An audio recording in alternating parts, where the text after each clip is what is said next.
What's up, everyone? It's Lee here, the rental guy from the shop. It's January. Welcome to the new year and welcome to the vlog. For those of you who don't know, this is my party rental business, and I started 5 years ago from the garage of my house and worked my way up, and now I vlog week to week, giving you the inside scoop of what's going on with me and my growing rental business.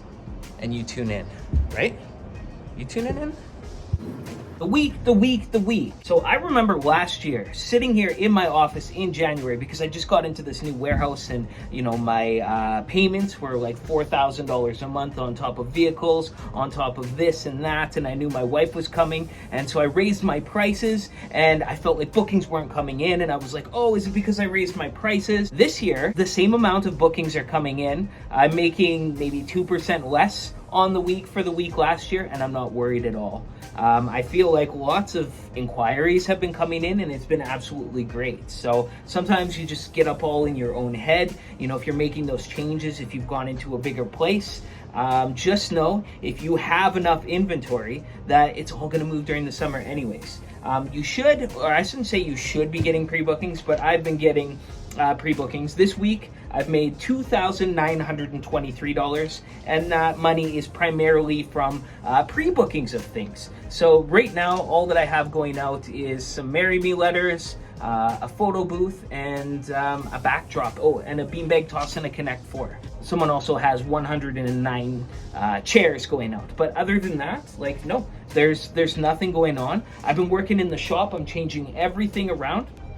But I want to circle back to when I was being worried about being busy, because it made me start questioning, did I start charging too much? And, thankfully I didn't waver, and that was great. But this year, I was in my shop, and I was, looking at, some of the broken tables or not the best tables, but I was like, I still need all this stuff. I need things to go out. And so this is what I came up with.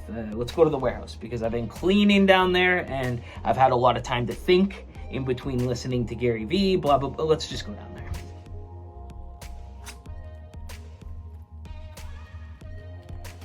So I've been busting my butt in the warehouse here. I'm changing everything around because I need to make more room so that I can buy more inventory, grow, and be more functional in the next season. And I was thinking about chairs. I've got these brown chairs that I restored from the beginning. They were the first chairs I've had. I still have them, and they still go out quite a bit. And I'm always embarrassed to put them out, even though I take care of them. I fire them so that the plastic looks nice. I put new feet on them. I've painted them. They're all right. They're festival grade, right?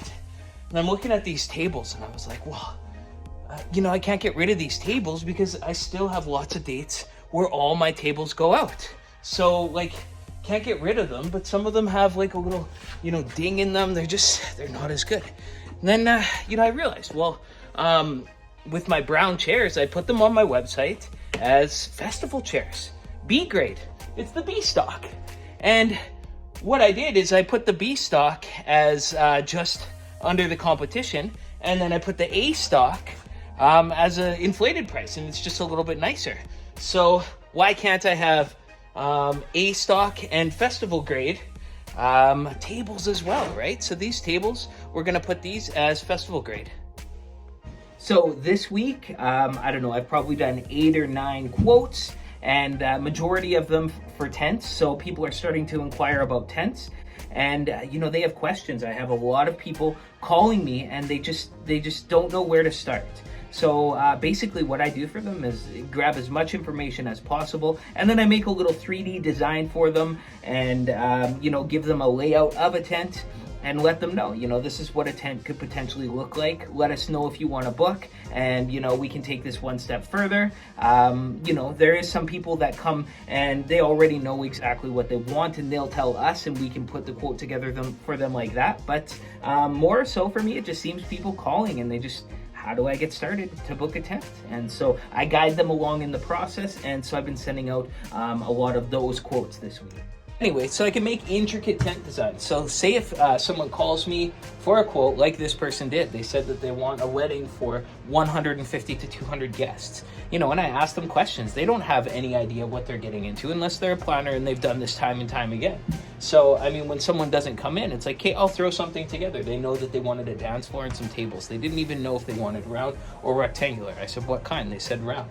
So, you know, that you got to put a vision into their heads. So basically I threw something together, you know, head table, you know, a little catering table on the side, put a bar, and the dance floor that they wanted with the tables, and then put it together as a quote saying, hey, like, let's make some changes here.